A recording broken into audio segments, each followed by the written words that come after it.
It's too soon to review. In fact, it's barely soon enough to unbox. The 5th generation Fossil is finally here. You know how I get about my smartwatches? Let's see if this one has a chance at earning its price tag.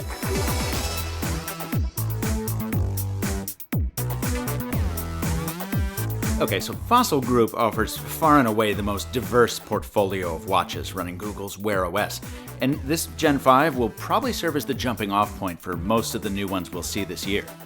So it's promising to see the latest Snapdragon 3100 chipset under the hood, even if the promised battery life improvements from that platform have never really materialized.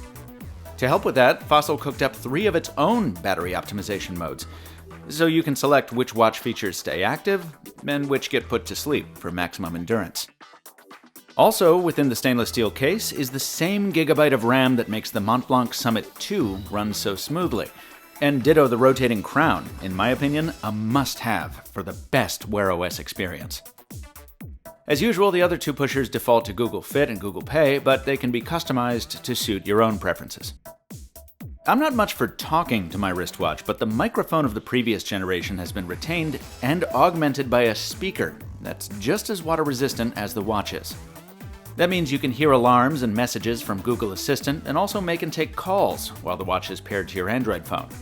If you want to make those calls while paired to an iPhone, instead, Fossil will make that possible for the first time on a Wear OS device through another proprietary app due this fall. I've only been able to use the Gen 5 for a few days, and it's on pre-production software, so the custom battery optimizations aren't yet working. From what is working, there are very few surprises.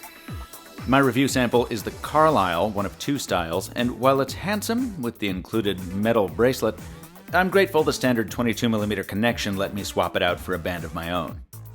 The charger is Fossil's standard magnetic puck, same as on the company's Sport, and without using any of the battery-saving features, I have to put the watch on that charger about as often as usual, every other night. There's a heart rate sensor on the back, a bright and beautiful display on the front, and this being Fossil, a metric ton of watch faces, which I really appreciate. Along with the battery claims, what's impossible for me to evaluate at this point is the Gen 5's reliability.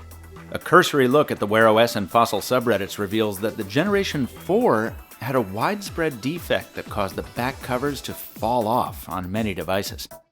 Fortunately, those forums are also replete with stories of Fossil's good customer service, but then there's Wear OS. Google's revised smartwatch platform is much better than it used to be, and it boasts a large ecosystem of apps, but it's still got more than its share of bugs compared to something like Samsung's Galaxy watches, or of course the Apple Watch. These are all things to consider when you're shelling out nearly $300 for a smartwatch.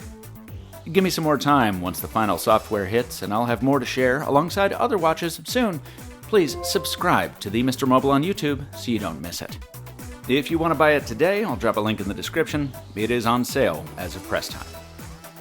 This hands-on made possible by a review sample provided by Fossil. No copy approval was offered and no money changed hands in the production of this video. Special thanks to David Kogan of The Unlocker for camera assistance. Until next time, thanks for watching, and stay mobile, my friends.